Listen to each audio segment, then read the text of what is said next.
Mphakathi wase-South Africa yanibingelela nonke bantwana bakwethu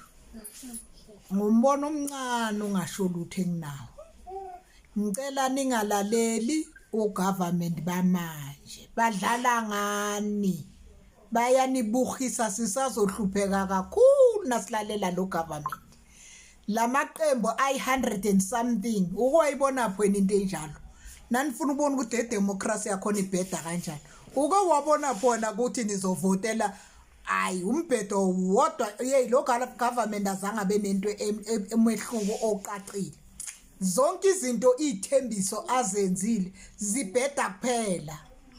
ungenisa ama Nigeria nawo athafuna ilizwe lawo aphuma abalekane ezweni lawo njengoba safuna lelala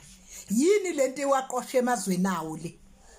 amaZimbabwe nawa la ashaya belungu mazobo izolo lo kade ashaya belungu abaqosha athafuna umhlaba awushila umhlaba gijimile manje azofuna lokho okuncane okulabelungu laba babashaya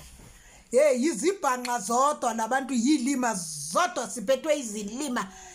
sibhanqeke into engakaze ngibo angaze ngibona umphakathi onje iSwazini akunamlungu bheka sihlupheka kanjani bahlupheka bagcwele la eLesotho ayinamlungu bagcwele la lamazwe anganabelungu bagcwele bonke labazofuna lembijana yabelungu abala eSouth Africa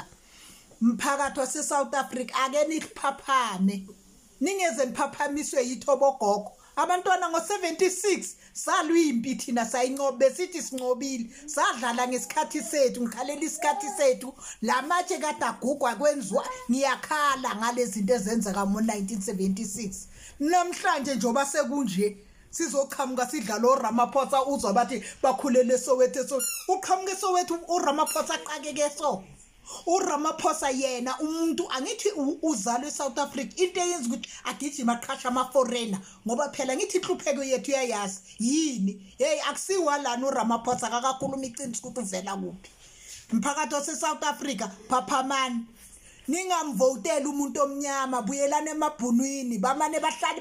kahlele beze buyelana emabhunwini bahlulekile basithembisa ama RDP azange sakhelwa ama RDP bahlule ukuklina basithembisa bheka iJoburg uthi njani bahlulwa iJoburg bazenza ngathi khona into abazoyenza South Africa phaphamani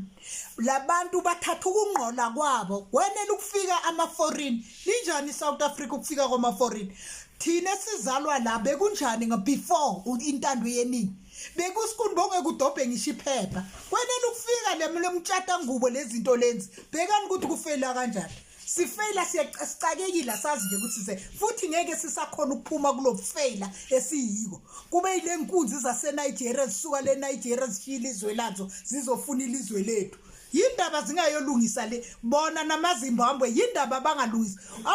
baseZimbabwe bashaya abelungu zolo lokho babashaya bakhipha abelungu bathi abafune abelungu bafuna umhlaba sebawutholile umhlaba bawushiya bagijima bezala bantu base-South Africa msana ukuvotela i-ANC futhi nakuyi-ANC yona ningayivoteli i-ANC ne-FF la umaqembu amabili acakile lawo anamanga too much mina bengithi ningabavotela abantu abamnyama ngoba abantu abamnyama banamanga benza ithembisa bangeke bazicede banamanga kakhulu abantu abamnyama ngiyabonga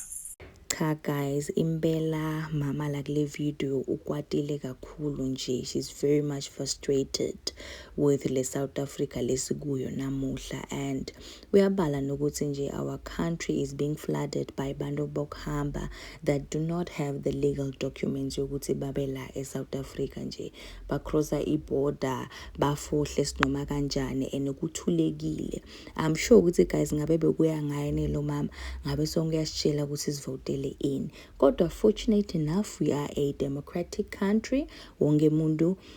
unelungelo lokuvotela iparty that yena la ibona ukuthi ingahola eSouth Africa ngendlela lefanele and asiphindze futhi phela guys isikhumbule kubaleka kokuvota. So voting is a powerful way for people to make their voices heard and help shape the future of this economy guys. and it is the right of each and every South African of the age of 18 or older to vote. So guys, let's make sure in these upcoming elections we do the right thing. Ulwazi nezindaba, you are very much welcome to share your views.